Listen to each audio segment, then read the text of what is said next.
further ado, I want to get Rob up on stage. So please, let's be not standing here in Darwin, let's just say sitting. Massive round of applause for Rob Morgan. I remember that time. Thanks, mate. Thank you. Oh, 1.5 meters. Well, that was a close 1.5 meters. Thanks. I don't even need that. Oh. Hey guys, how are you? Hello everyone online. All right. So what I'm going to do firstly is jump on the systemology. Remember when David yesterday had the 7 stages of systemology?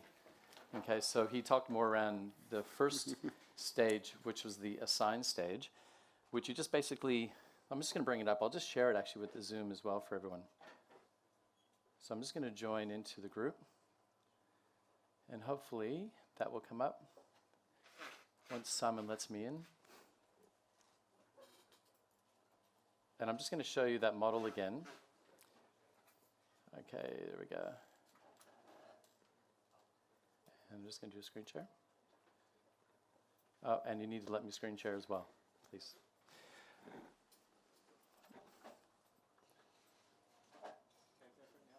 Thanks.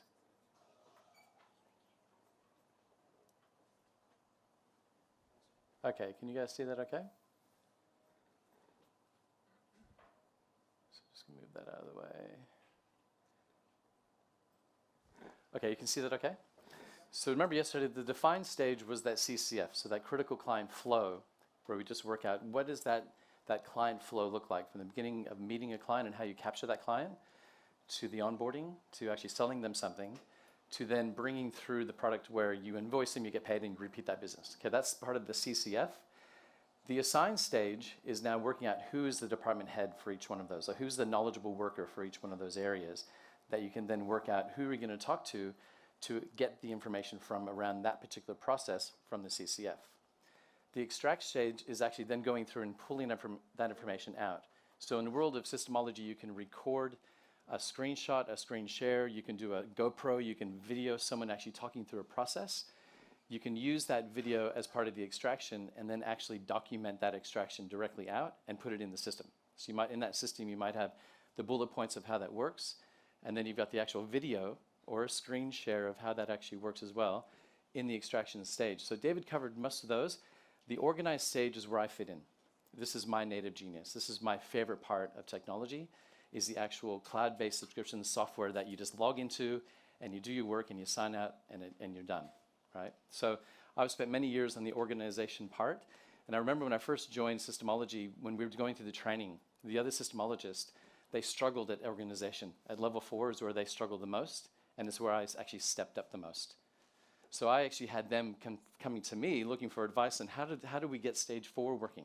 How does level 4 work? Because we don't understand anything about, Asana and ClickUp and Pipedrive CRMs and Office 365 and all that kind of stuff that was there. That language is so native to me that it kind of surprised me that they didn't know more about it. But I happily worked with them, and I'm now helping other systemologists get past stage 4, right? And then the rest of it is just polishing that whole process. So that's the first part. And then what I've worked out is in that stage 4, there's really 4 main organization tools that you need.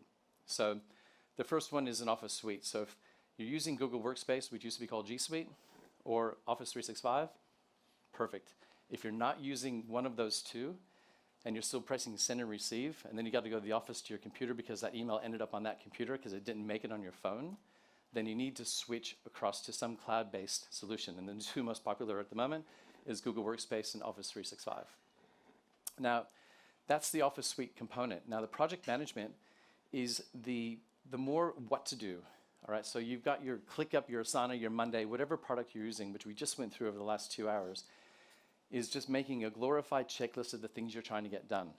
So in the strategic planning point of view, we have your annuals, really the quarterlies broken down into monthlies broken down into weeklies. Any of those products work perfectly. All right, at the moment, I'm going to show you a little example of ClickUp for that particular one, for the project management side. The system management is the other tool, and that's where we're going to use System Hub as the example. Okay, so within System Hub is a product from Systemology, and so I'll go through how to capture that system. So that video that David and I did yesterday of how to add a user in Pipedrive and how to add that deal, then I recorded that through Loom. I'm going to show you how I recorded that on Loom, how I stored it, how I saved it, and how we put it into System Hub as a system. Okay, then we'll also do the same thing with YouTube. So if you're not using Loom and you actually do a recording on Zoom and you just download it, I'll show you how to upload that to YouTube and then share that YouTube link straight into System Hub. So we're going to go through some of the processes. So with the CRM, so customer management relationship software is basically, you can use Pipedrive, HubSpot, Salesforce. There's a whole variety of CRMs that are out there. In today's example, I'm going to use Pipedrive because we're a Pipedrive partner and have been for a decade. So it's really super easy for me just to show you that. Okay, so we're going to step in first with the system management software, because what I'm going to show you is actually what I've been working with Katie and Natalie with Inner Circle on their systemology process. So can you guys still see that okay? Just let me know if I need to zoom up at all, if it's too small. All right, so I'm actually going to log in to the Matrix HR Jenyns System Hub, okay? So you'll see here we have, under My Systems, we have here Business Operations, Financial, Legal. So I've actually gone through the organizational chart that Jenyns uses. So the Inner Circle uses this particular organizational chart, and we've actually utilized that as the department names. Okay, so when I go down to Systemology, this is the folder that I created to work with everyone. So this is the Systemology program with Rob. So this is what I use while I'm doing the work with them. So we record every Zoom session. We're extracting all the information. Just tell me what you do. Tell me what the process is, and we'll go through it together. And we record that. And then we go through and we methodically watch that video again and extract every step by step into a bullet form. Okay, so if I look at the define stage, we got the DRTC. Oh, let me just jump back one. Go to define. So the critical client flow, if I click that, that takes me into that actual system that I've created for the critical client flow. So I've just documented everything that we went through, everything we talked about, and I've linked back the actual CCF straight into here. So I'll just zoom that a bit too. Is that a bit better? So this is purely sitting with Katie and Natalie and saying, okay, just explain to me the process of how we get small business owners to actually become an Inner Circle member. That was the example we used. One product, one service. We're not trying to systemize their entire business. We're just looking at one product or service and using that as our model for stage one. So you can see the attention, live events, social, referrals, the inquiry, reaching out, sales conversion, social direct message. Now they go through a discovery session with Eric, then a call with Sean. They send out a contract. The contract gets received, payment process started. James, who's the in-house integrator, is designing all of the software for automation tools that works in the background for their own CRM. So he does the onboarding, the on-ramp 1, 2, and 3. Then you have the events. You then repeat, or if a client exits, there's an exit strategy in place as well. So that's the entire CCF for Jenyns for one client who wants to join Inner Circle and become a member. That's it. It doesn't have to be 20 steps. It could be 10, 15 steps that are quite simple. So then if we go back over to the System Hub, you'll see we've got under the assign part, the DRTC.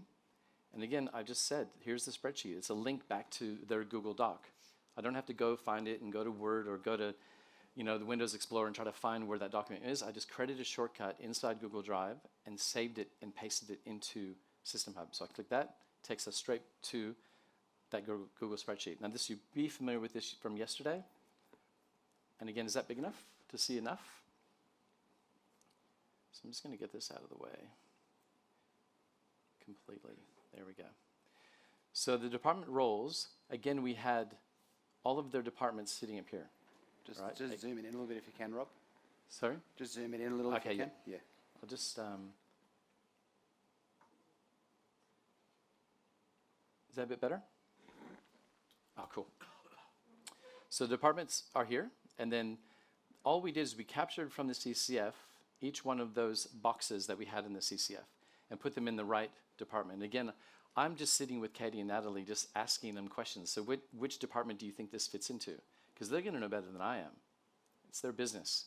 My job is to extract and put everything in the right location and then work from there. So from this point, the department head would be Simon under marketing and branding, Katie for business operations, Eric for HR, down to finance, which would be Sean, and things like that. So all of this was extracted and just pasted into here, and then it gives us some context to work with.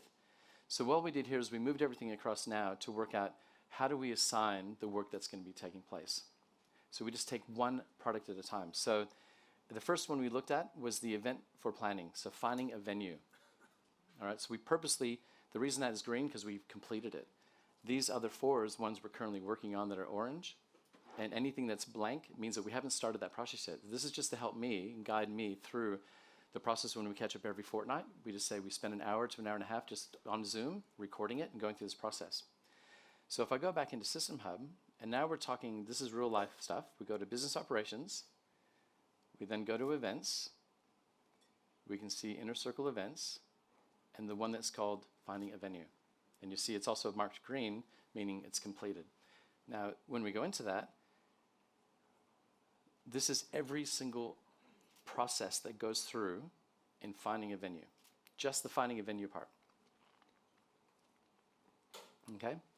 So, of course, if there was anything related to some process that they go into Xero and did this, or go into a CRM and did that, we could then record that through Loom, then save that URL in here, and the video will be embedded inside that. So if we go back over to, if I just scroll back into here, and we look at extraction, and any of the things that I've done, so Zoom recordings, I've just created a folder, so every recording we've done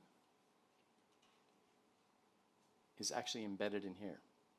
So if I play that, it's basically, you can see 48 minutes of myself, Natalie, and Katie going through that process together. Okay, so that's basically just embedded inside there, and I've just captured it in YouTube. So remember yesterday how we did that video in Loom, and I recorded adding a user in a pipe drive and did all that? Okay, so all I did is I purposely just saved it down here. So if I go to here and say, show in Finder, there it is sitting right there. That's what we recorded yesterday in Loom, and I just hit that download button, and it downloaded directly onto my hard drive. Now all I've got to do here is if I go to, let's see if I've got that.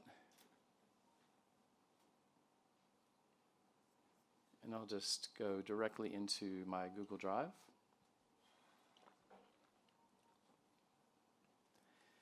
And if anyone is not familiar with Google Drive, it's basically part of the Google Workspace G Suite. Okay, so it's a place where you store your documentation, your data on a cloud base. It's like OneDrive, it's like Dropbox, that kind of thing. So it's just a cloud-based file folder structure.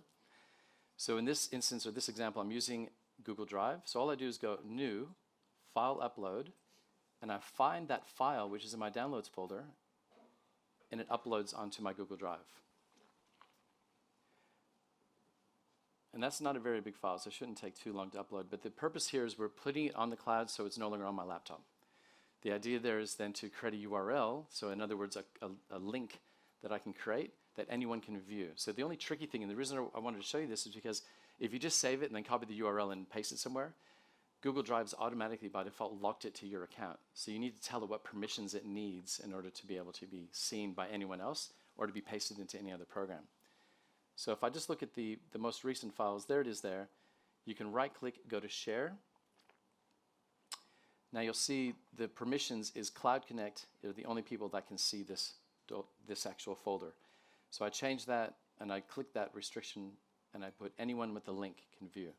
So if you ever just had anything in Google Drive, you just want to email it to someone or share it to someone, that's how you set the permissions so that if they just click that link, they can open it. Because a lot of times you send someone an attachment or a link and they can't open it because they don't have the permissions to do that. But for this sake, we're purposely doing that because we want to put this in System Hub, and so that anyone that's logged into System Hub can watch that video. So I'm going to copy that link and mark Done. We're going to shoot back over to System Hub. And I've got a folder called Darwin Event and sample extraction with David. I've created that folder, and I just created the system. That's all I've done inside of here. So if I edit that, and I can put in a heading, I can put in some details, you can now paste that URL directly into there, and that video will now reside inside here. Okay, so it's uploading into that system. When you finish, you just hit complete and publish, and then from now on, that video will stay inside there. Okay, that's how I've captured the loom. So you guys remember how we did loom yesterday? You hit record, 3, 2, 1, record it, then downloaded it. Okay, this is from loom.com. Now, if you wanted to upload to YouTube as another alternative, so if you've done a recording already, not necessarily through Loom, but let's call it through Zoom, and you've recorded that session, if you go into, and I'll just again go and show you where my Zoom, I got a Zoom folder.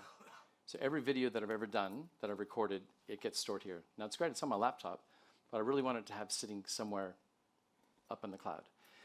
I could save it to my Google Drive and set the permission, but in this exercise, I actually want to show you how to upload a video directly to YouTube, how to set it as unlisted, and then you can share that URL. So people can't find that video through YouTube by searching. You might have some sensitive data that you've recorded on Zoom, but you just want to have a place where you can record that Zoom video and put it into your System Hub if that's where you want to put it. Or a document, or an email, or a proposal. If you did a video as a proposal, you can just paste that in. So I'll just take you now over to my YouTube channel. And again, it's just going straight into YouTube. Now, if you don't have a YouTube channel, if you have a Gmail account or a free Gmail account, you can still have a YouTube channel. You just go to YouTube, sign in with your Gmail, and this is what it'll look like. So all the videos you've ever watched, but see this little button on the top right? See how it's got the Create button? When you click that, you've got the option to upload video. Now, I'm going to select the file, so I do that, and it's going to go straight to, I'll go to my documents, I'll go to my Zoom folder, and I'll capture that folder. And this is my meeting with Doug from Heliops the other day, and that's it. It's now uploading to YouTube. Now, I can just keep on going through this process here. It's given it a name, that's fine, it's got the date. You just have to go down, and this is in YouTube, you just got to say it's not made for kids. You've got to select one or the other. If you made it for kids, that's great, tick it, but for some reason YouTube wants that ticked, either yes or no. You just go to next.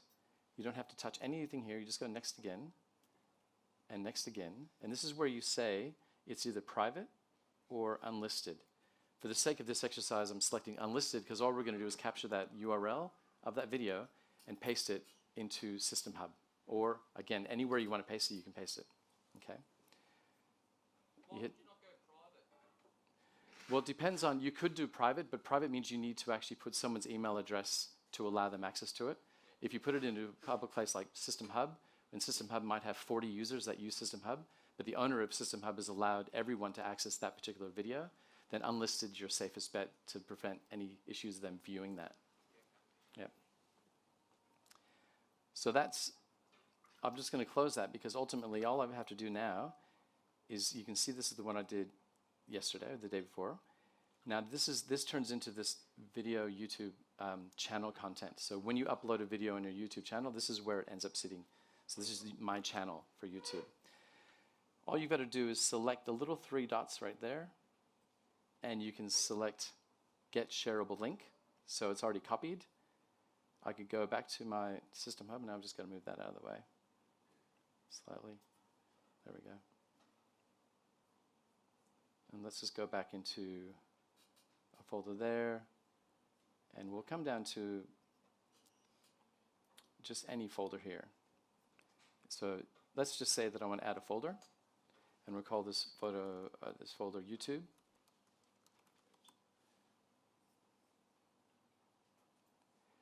And so inside that folder, I'm now going to create a system.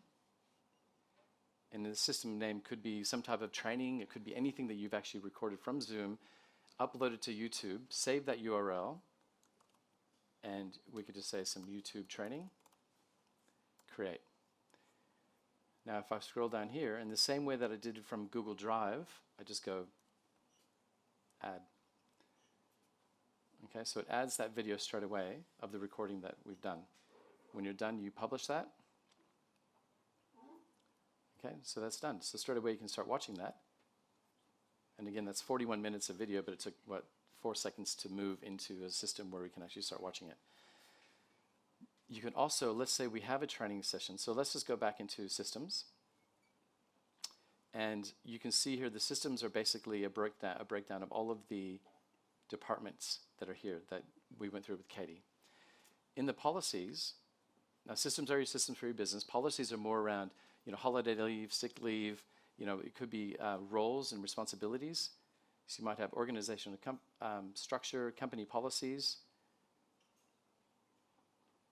It doesn't matter what you want. You can have as many of these as you want. So this is customers are always number one. So this is the policy that's written around for internal. So you want all your team members to be engaged in looking at all the policies in here.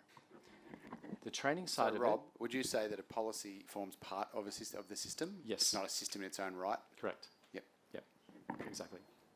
Because you might even pull information from your systems to create those policies based on if there's something internal. So in the training module, again, if you have any training videos that you've done, someone's actually done a recording with a camera, with their phone, they've just done this, so this is how you do something, you can paste it into here. They've added one more little feature in here. So if we go to events, I've created an event course. And again, it's built into every one of the training folders under learning track. So if I just edit that, you'll see that I've captured finding a venue. So if I just leave that in there and I just go back, and I'll just go back to systems. We'll go to my systems, business operations, events, and inner circle events. Now we're slowly working, we've got 3 of these, one's done, 2 we're working on. If I capture that one right there, which is a process that we're currently working on, and let's say it's completed, and I copy that, and I've copied the URL of that actual system. I go back in here, go to events, go to event course, and I go to edit. You can see I can now add a training. Oh, I just click. There's the actual, let me go back to that.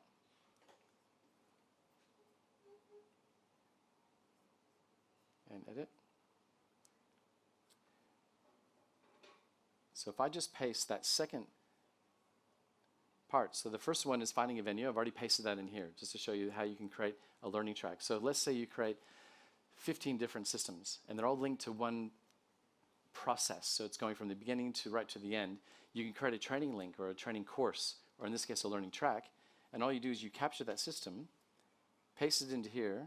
Let's say each one of those sessions might take 5 minutes. It's up to you. Add training. So now when you publish that, now if somebody wants to actually sit this course and they want to do that, they have to basically go through the entire course and read through that, mark off that they've read it, or if it's a video, they've got to mark off that they've watched the video before they can go to the next course. Okay, so that's how that you can create your own. And I remember Yuri mentioned last week that he uses the learning curve in here because he's using System Hub. So he's doing all of his videos in Vimeo. He's downloading them, putting them in as a system, then putting all of his systems as a learning track. So when they're doing onboarding, they just say, sit down, do this course. And it's every system that they've created in a course style where they've got to go through that first course before they can go to the next one. Okay? So effectively, System Hub does about 100 things. I've shown you about 20. It's not that complicated. It's a very basic program, but it's very powerful of how you can create a folder, create a system, embed a video, create a training course. Okay? You can assign so that if you do have some sort of onboarding, you have to assign particular people in your group that have to sign off that they've watched it. It timestamps it. So if you create a policy that's for a contractor who doesn't work with you, you can set up a policy or a training module and save it as a public URL, meaning that you can send them that link. They can only see that page. They don't have access to the rest of your System Hub. So they have to read through that, approve it. You get an email or a notification on here that says they've watched it. That contractor can now work with you. So they're not an employee, but it's just someone that you're dealing with who might be not part of your business. Okay? So that's System Hub. So is there any questions at all on System Hub? Is there a sign-off area for the completion? Everything. Yep. An actual, like a physical sign-off though? As in signature? Yeah. No, because it's actually, everything's electronic. So you could have a PDF that's inside a module that they have to read through, click the PDF, print it out, and sign it off. That could be part of that policy or that procedure that you've created based on that. If you want something tangible that they have to sign off. But in this instance, that's tracking where they're actually logged in. They've logged in. You know it's them. They've got their own password for it. They've watched it. They've actually approved or they've marked it off that they've read that. Okay? So, yes?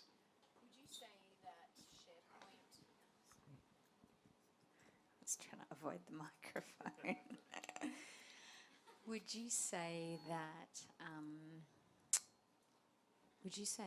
that SharePoint is the 365 version Yeah. of System Hub? Not necessarily. SharePoint is still very similar to Google Drive and Dropbox and Windows Explorer. It's still a place to store all your files. System Hub is designed to, you can leave all of your files and folders in there if you want to, but you copy the URL of that file and you paste it into System Hub in the right system, under the right policy, under the right procedure, under the right training manual. So it's designed to have a hub and a home for all of your documentation.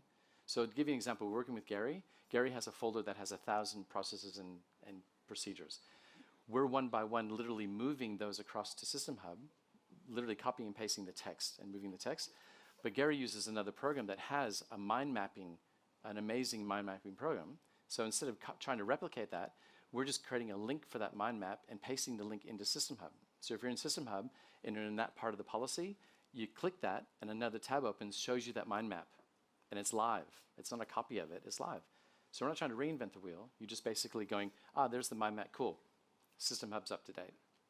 So it's not trying to become everything, it's the home for everything. So you can still have your documents and folders and things living wherever you want to, but the System Hub is a place to organize it. Under the right department, under the right system, under the right tool. That's what it's designed for. I just wanted to ask, when they're looking at the training videos, if they've got any questions or unsure about anything as they're going along, Yep. is there somewhere where they can put that in and then you can collect that data and see whether the video needs improving or Yep. that sort of thing? Right there. Oh, great. So you can comment on every single page that's in System Hub. You can comment, and that comment you can then put at someone's name, similar to any sort of messaging program, and that will go directly to the person that you want it to go to review, edit, change, remove, things like that. You can also tag. So if you're doing a search for any policy that you can't remember where you put it, you just put in the tag name, and it'll go directly to that system or that policy. Okay. Okay, great.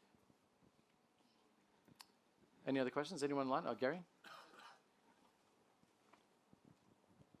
I'll just add to what you were saying there, Rob. Yeah, we had a lot of processes in like Word document videos in Google Drive, and it got to the point where I created something like 2 years ago, and I know I created it because it was me, and I'm trying to show a team member, and it takes me like 15 minutes to find the freaking document, which upsets me a lot. Yep.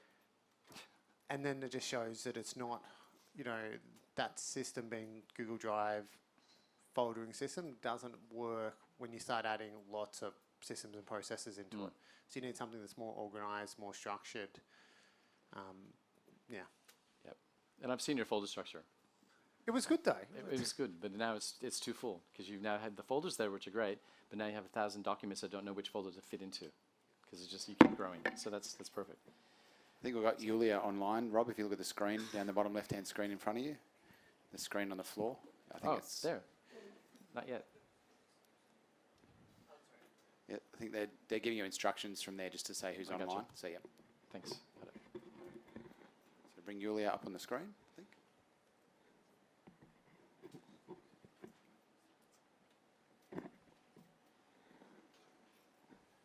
We're going to unmute Yulia, somebody, if we can find it. There's too many people on the Zoom. I can see Si madly trying to find it. Can you hear me? Yeah, we can now. Yes. Yeah. All right. So I pretty much typed my question. So we use FAQ in Google Doc. So by the way, Systems Hub is awesome. So we're using it successfully. Our team is loving it. But my question is, we have a few docs in Google Doc, and to find, so pretty much it's a very long list, like, I don't know, 30, 50 pages Google Doc.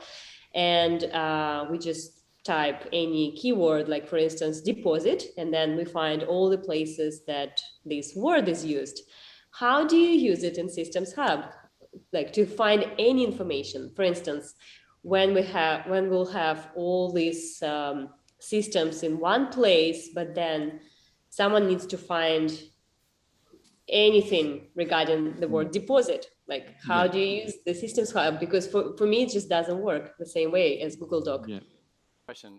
I actually spoke to Yuri about this last week because the question is, how do you search for a document that's in System Hub that's a long document, but you can't remember the name of it? So it's not going to find, even if you've tagged, it's going to look for tags. It might look for headings, but it's not finding the context in which, or the contents of the actual text that's in the Word document or whatever that looks like. So I reached out to System Hub, and they're always building in work in progress. There's always a platform that's the next version. So the full keyword search is the next release that's coming through, because tags are great, titles are great, but if you can't remember either and you're just trying to find a particular word inside of a document, that's fixed with, it's like almost like doing a Google search inside of a platform. Something like Pipedrive, that only became available about 2 years ago. So now you can search any keyword in Pipedrive and it finds every single word, and every word, it's a person's name, address, note, anything that's inside Pipedrive will find that and bring it back to you. So that's the full word keyword search. But yeah, that's work in progress for sure. Yeah.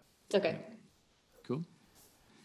Okay, any other questions on System Hub? How much is it?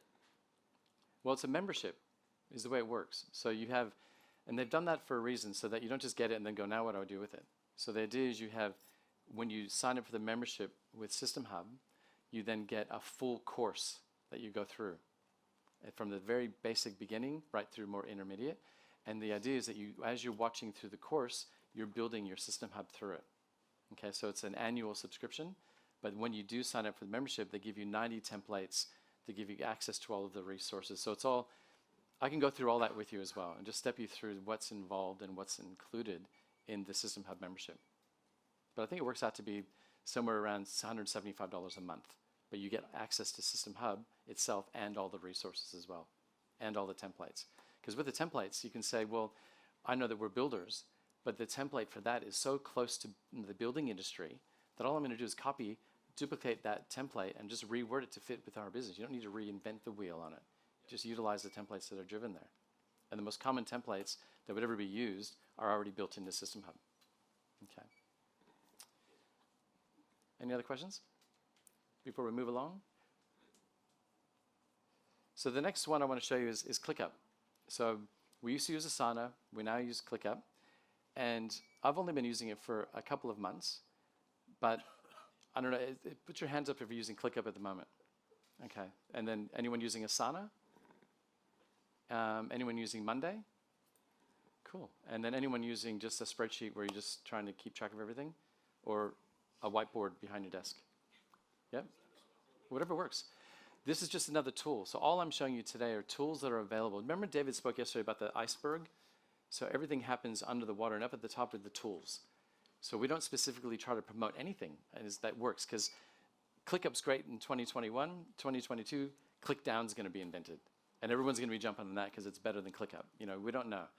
But the essence of what its purpose is something like ClickUp. You want to just track the jobs you're working on, or track the things you're working on. So this is just an example of today that we were working on 2 hours ago. So the to-do is strategic priorities. That's it. So there's no due dates. Created a quarterly and then started the numbering process. Did the monthly, did the weekly, and then there's the daily actions. I actually started this about an hour and a half ago from scratch, purposely just to see how long it would take to create all of that. So I did all that in less than an hour. So it's not complicated. It's just about, in ClickUp, you have down here, you got spaces. And Jenyns is fantastic using ClickUp, much more advanced than even I am. But for the basics, you've got spaces, you create a list. All I did is create a list called Strategic Priorities 2021. That's it. So I clicked that little button right there, and you create a list. With this little button right here, you have Edit List Statuses. You just create the statuses that you have here. And once that's created, it looks like that. So then you just start filling in the gaps.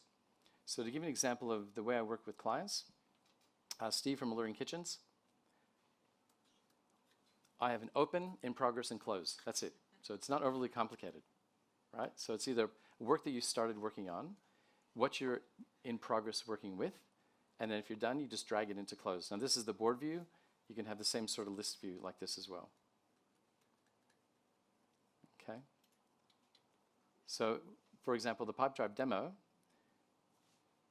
I created a list of subtasks of everything I want to cover during a Pipedrive demo. And as we go through it, I just tick it off. All I did with that Pipedrive demo is just save it, duplicate it into another company that I'm about to do a Pipedrive demo. Save, boom. So now I've got George, we do a Pipedrive demo. I don't have to recreate this list, I've just duplicated it into another list. And your list is done. So if you can imagine, you've got a whole bunch of series of jobs that you're working on, the tasks, and they've got subtasks that you're working on. Save it as a template. So every job that you guys do that have a list of things that that you need to follow to get that job completed, save it as a template. Create a new list, new client, new job, new project. Duplicate the list into your new list. That's it. Tick it off as you get it done. Every single thing you do in ClickUp, again, it's just ClickUp, Asana, Monday, they're all exactly the same. You can assign it to anyone you want to. So again, we'll just look at the strategic priorities. So all I've done is you just assign it to whoever, in this case me or Pat. I've given it a deadline, depending on if it's a weekly or monthly or a quarterly. When do they due? You can assign it. And you can have tags. You can have all sorts of things you can use with ClickUp. This is just the most basic functionality of ClickUp. Okay. Any questions on ClickUp?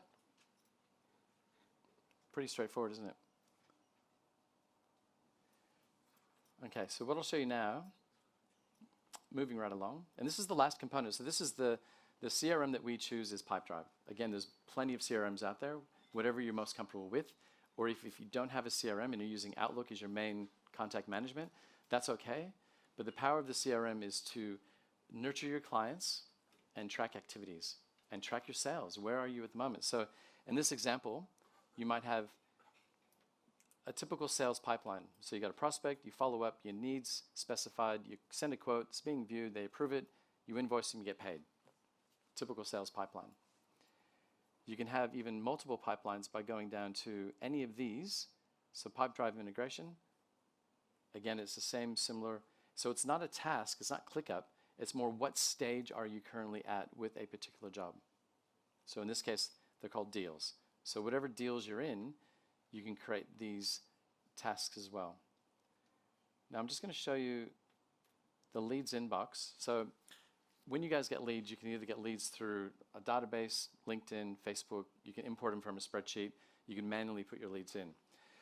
The leads inbox, which is inside Pipedrive, lives outside the Pipedrive database. So it's not actually putting the leads in your main database to confuse you, because you might have 1,000 leads, but you've never met them. So you want to qualify those leads first before you do anything.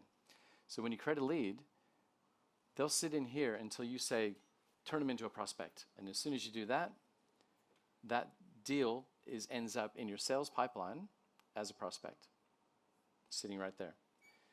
So with this, you've got your live chat. So this is built into the leads inbox part of Pipedrive. Now the live chat is when you go to a website and the bottom pops up on the bottom right-hand corner and says, hey, welcome to our website. Talk to a live person now, all right? That's your live chat. So to give you an example of what that looks like, I'll take you to our website. That's big enough. So once that loads, you'll see it pop up on the bottom right-hand side, eventually,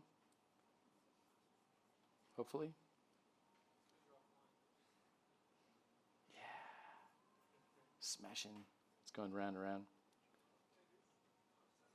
Slowly. We'll let that load.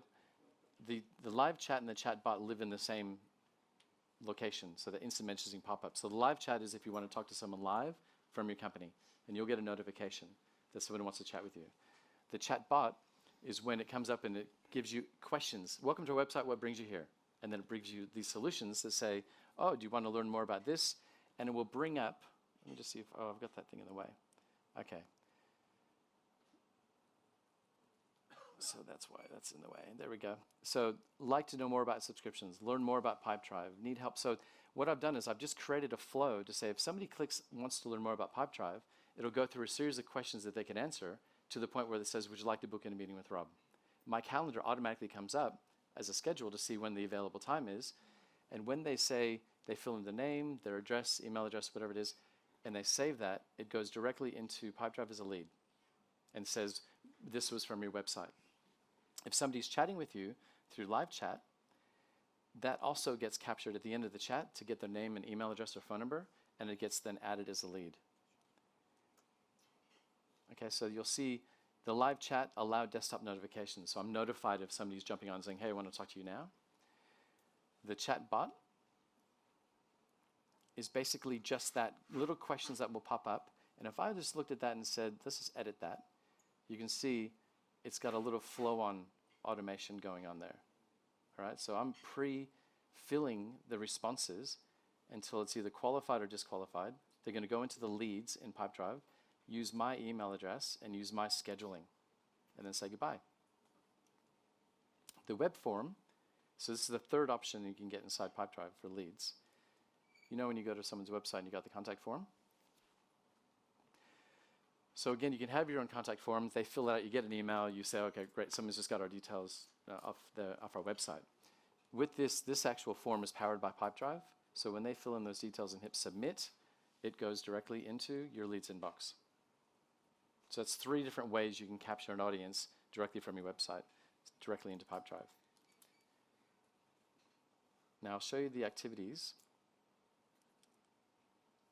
and how that, I don't know if you guys have ever noticed, but at the bottom of every email that I have in my signature, it says, you know, contact me or connect with me now, or click here to book a time to have a chat or whatever.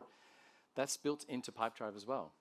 So you can have, again, it just goes through the process, 45 minutes, 9:30 to 11, 9:30 to 3 on, you know, Tuesdays or Fridays. Great. There's the title. Zoom, I've added Zoom to Pipedrive. It's just an integration that I've signed into Zoom, signed into Pipedrive, and told the two to talk together. So every time a meeting is created, this Zoom button is automatically created. It creates the Zoom session on that link. I've actually gone as far as, in the notes section, given everyone instructions on how to install Zoom as part of the invite. So if they don't show up because they didn't have Zoom, and then I'm on the phone teaching them how to install Zoom rather than just going directly into here. When you hit share, it creates that URL right there. So you copy that, and you can paste that into an email. You can paste that into anything you want to let someone know that this is the link. So when they click that link, so if I copy that, and we'll just go into here and paste that. It's now talking directly with my Google Calendar. So if I selected today or the 15th, there's the time that's available that I haven't blocked out in my calendar. And again, once they put that in, and then they book the appointment, their details automatically get added to Pipedrive as well. That's a live link to the calendar? It's live link, so that's the actual available time. Can that be done with Outlook as well as? Absolutely, yep, it works the same way. So one of the things, there's Calendly, there's Book Me Now, there's all sorts of little programs you can use. This just happens to be one that's built into Pipedrive. So once you're using Pipedrive, you have these abilities, not having to keep purchase other different subscription software out there. I'm just showing you what's built into it already under one platform, okay? Now, I'm just going to show you another thing inside Pipedrive. So let's say we go to people. So let's just say this is a list of all my clients, not clients, but everyone, okay? You can filter down your entire list. So I've got 1,000 people sitting there. If I just said, show me just clients. So it's people that have been labeled as a client, because everything in your database, whether it be Outlook or any type of CRM, should have a label against it. Everyone should have either a supplier, partner, client, family, friend, whoever that looks like. Once they're in here, you've now filtered it. I had 1,000, and I have 545 people that I'm looking at here. You can keep breaking it down to product or service. So create a custom field to say this is a client that's a plumber that sells this product. You can break it down to say, show me every client that I've sold this type of plumbing product to, or this type of building product to. So you've now taken a list of 1,000 down to 500, down to 20, because you very laser-like pinpointed the type of client you're trying to connect to. Now, let's say you've got 5. So you've ended up with people with 5, a list of 5 people. Send group email. It's going to send an email. Your signature's already built into the email. You can now select from a template, and here I've got a whole bunch of templates that I've created before. And let's just call it contact page. So hi, first name. It'll grab whatever first name is off that list that I've exported. The contents of the email, your signature, and you hit send. Done. You've just sent one email to 5 people, and it took 2 seconds. So everything you do inside Pipedrive as an email that you do more than once, save it as a template. and then you can automate that. So one other thing I'll show you inside of the sales pipeline, going back to here. So let's say that, as an example, every time I drag something from quote being viewed over to quote approved, an email goes to the client and says, hey, thanks for approving that quote. Here are the next steps that take place. That's going to happen next. At the same time, an activity goes to the sales manager, say, hey, call that guy because he's just accepted the quote. Right, so it's automatic. So how that works under here, under workflow automations, you now have all of these templates. There's 32 templates given to us by Pipedrive. So if we look at just the email one, for example, so let's just say every time a deal is lost, send an email.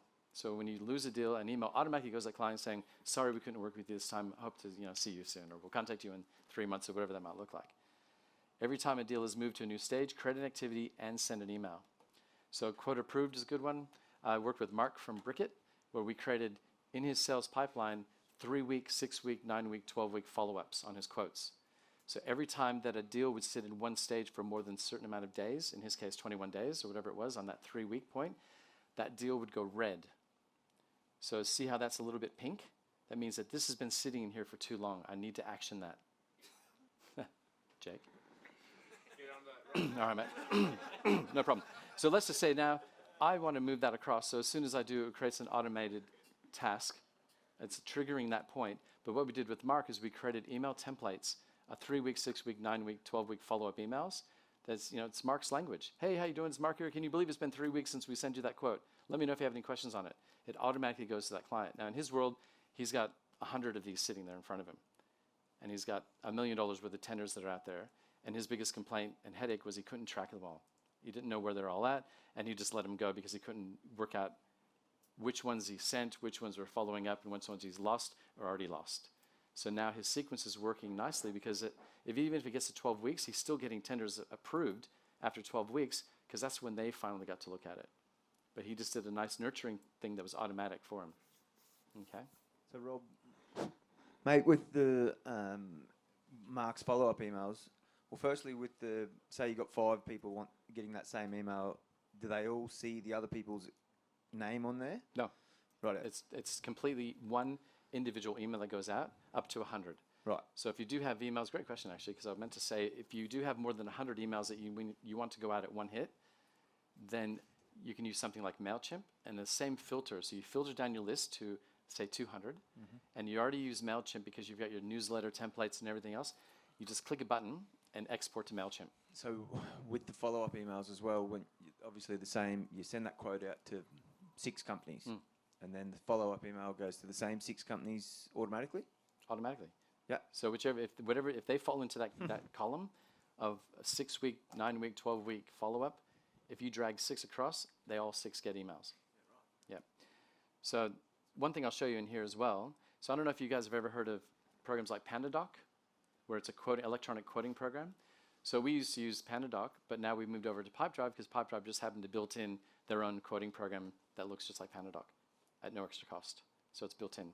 So under Documents now, you can click that. And again, every single quote that you have should be a template. So you're not recreating a new quote every time you do a quote. You just pick a template, change the details, and send it off. Inside Pipedrive, if we look at the templates, I've just created a couple templates here. So we've got Pipedrive, Systemology templates. I've created everything that I would send out multiple times. I don't have to adjust anything because it automatically will. So if we just did this one, for example, all I've done is told Pipedrive, there's my heading, is use today's date, use the deal title, use that person's first name, and then there's the contents of the actual quote, what's included, there's the price. And I'm thinking, yep, let's use this one. This is a good template. So I click that. And now it's going to autofill the details from the deal. So the person's name, today's date, it automatically fills in those things for you. And you just give it the right name. So you can see it's got today's date, domain hosting, attention John, dear John, writes that out. Now I want to actually send that off and get his signature. So it's generating the link. Now this is the end result, what it's going to look like. Hit continue. So I don't need to sign it, so I'm going to get rid of me, but John needs to sign it, so I hit request signature. So John gets the PDF, he gets a link to look at it live so that he can then do an electronic signature. He clicks it, approves it, I get a copy, he gets a copy, job gets started. Right. Yep. Oh, cool.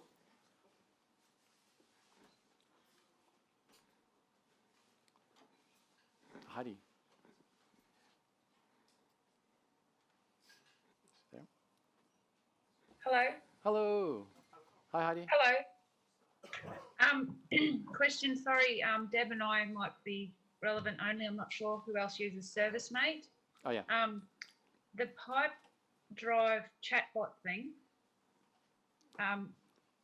you know how you said, you can book a time on your thing for when your calendar's available. Do you think the chatbot calendar would talk to the ServiceMate dispatch board so that the client can book in a technician in available time slots? Yes, it would, because all that's doing is creating an activity that's going to your calendar, and the calendar is syncing with Google, and ServiceMate syncs with Google Calendar. So it's just a flow on effect. So they're all cloud-based. So if an activity gets created, that's going to go to you at Monday at 9 o'clock. It's then going to appear in your Google Calendar instantly. And if you have it synced with ServiceMate, it's going to go to ServiceMate straight away. So depending on who the activity is for, is who calendar it's going to sync with. Yeah, perfect. Thank you. I can see that working. I'll give you a ring next week. Thanks, Heidi. So something I wanted to add, Rob, with what you're talking about. Obviously, what Rob's showing here is a couple of programs, but the thing about systemization, this is the automation piece. This is where capture the data right the first time. You can have a whole lot of stuff going. This is very bloody low level automation. This is very, very low level. There's artificial intelligence coming in now with this sort of automation that will change the way a letter will respond based on who the client is and all this other stuff that's really complicated. But the point here is that you can have things happen by itself. Someone can go to your website, inquire, they get a text message, they get put on your email list, they get booked, they can book a time. You can be asleep and it all happens without you. This is the beauty of automation. When you start actually utilizing it, again, what was my thing I talked about yesterday? Remember, original thought in a routine situation, right? Because it saves you bloody time. Saves you time, energy, and it's exactly the same experience every single time without fail. Yep. I think I had a question or Andrew had something? Yep. Just checking, with PandaDoc, how you can have links to brochures, videos, everything else. Is that the same with this? So again, you can select the same URL. So anytime that you create anything inside, so even if I go back over here, and I'll click this as an example again, and let's just say that I want to send an email. Every time anything is composed, whether it be a quote or anything, if I create a new email, I'll just do this. You'll see down at the bottom here, see this little button here? That's called a link. I click that. That is your link to a video, a PDF, anything that you've stored on either Google Drive or YouTube video or Vimeo or SharePoint, whatever you've saved it to, it's going to have a link to that, back to that document. So this is where you click this button here, it will insert that link directly into it. And just a second, how much, using PandaDoc, but how much that function elevates your business when your quote goes out looking that professional and then links to everything instead of having a million attachments and everything like that? Yep, so every single email that I send out now, it'll say the PDF that you're looking for is here. I then highlight the word here, I click that button, paste this long URL, and click OK. And only here, the word here is blue. So you no longer have to have these long URLs sitting in any sort of emails or anything that's web-based anymore. It can just be a quick link. Rob, do you get a notification if the customers open that quote? And can you see that time and all that? Yep, so I'll just go back into here. Do you see this little eyeball right there? So every email that goes out from Pipedrive, every proposal that goes out in Pipedrive, when you go into that email or into that quote, a little blue eye will appear and tell you every single time they've opened that email with a timestamp and a date. And if you say, do you want to track links as well, because you might have links inside your quote, it'll then tell you if they click through that link and how many times and when. Yeah, it's cool. I'm using a quotient app, and it does the same thing. So it tells me someone will come back and have a look at a quote 25 days later, or they've looked at it 10 times. Yep. And I'm actually seeing that. They're not knowing that. Yep. But every time they go through that URL, Yeah, that that's pin- quoting. that's quoting. Yeah, Yep. I've been speaking with Steve Ramsey on the same exact topic between Yeah. Pipedrive and Coding as well. Yeah, that's working really well. Yeah, It's good. Excellent. So I think there's an online one. Rob, before you jump to the online one though, Yeah. just adding on to what Andrew said, basically every single person here in Inner Circle, apart from our two newest members, because we've moved to our new system, used Pipedrive linked to PandaDoc, right? That's automated. So it's set up. Once we've got your information, I would have asked you guys, can I get your business name, your address and your ABN? That's all that was needed. Yep. And it produced, you just go create document, put it in there, customize the email so it matches the individual, so it's not completely, robotic, because that's not what Inner Circle's about. But obviously if it was a $199 product, you would just make it standard so it does it all by itself. Yep. But in a program like this, I would customize the email based on what I discussed with the person, Yep. then hit send, same thing. You can see when it's been opened, when it's been looked at, how long they spent on a page, and it's incredibly powerful how to, to be able to do that. Yeah, so I'll give you an example of PandaDoc because I do have it built in. So let's say I click the little button there. Now I'm in John Porter, I believe. If I just go down to create document, it's now opening PandaDoc, which is still connected to Pipedrive. So it's brought across John's name, his email address into here. Let's just say we want to grab his credit card number. See if he actually does it. So with here, I've created a template called credit card form. I've pre-populated the forms with these little text box and tick boxes and a signature box. All I've got to do now is say send document, send it via email, assign every one of those boxes to John Porter, assign fields. Give it a name, that's fine. I can even say, right, here's the little email header that's going to go with that quote. But of course I've got that as a template as well. So all I have to do is just change that to John and then hit send. So John will get an email. I'll get an email saying that this quote's been sent, or the proposal, the credit card form, whatever that PandaDoc is. I'll get the email. I'll get a notification that he's opened it. Then we'll both get a notification when he's signed it. Or he might have questions on it. But that's how easy PandaDoc works. But again, PandaDoc is a great product, and I've got all my templates in there. But once Pipedrive created documents and it's built in, it's basically the same thing. I think the one thing is missing from PandaDoc to documents in Pipedrive is the tables. So if you have product, quantity, and price, and then you go into your PandaDoc template and change 1 to 2, and it automatically updates that price, that's the power of PandaDoc. Whereas Pipedrive Documents doesn't have that table yet. Apparently it's work in progress. So one last question from Sky before we wrap it up. So. Hello, Rob. Just quickly, with our business, we send out quotes and they're only valid for a 30-day period. Is there any way, if you send the link for the quote, to make the link expire? Obviously, you can create a template so you can email them and say your quote's about to expire, but is there a way to make the link not work I haven't seen anything like that in Pipedrive. PandaDoc does. PandaDoc, okay. It has an expiry notification, so it'll go stale. It'll just be cancelled. The link will no longer work. Yep. And you get notified that it's no longer a valid quote. It's expired. All right. No worries. So. Thank you. And that's a part of our sales process, is actually saying 3 days beforehand it's about to expire, and to push them over the line. Give them a nudge. Yeah. So awesome. Well, thank you, Rob, for sharing your wisdom, a bit of the understanding of automation and technology. Give it up for Rob Morgan. Thank you. That was fun. Awesome. Thanks, mate. Appreciate My it. pleasure. Thank you. Nearly kicked over this thing. That's not good.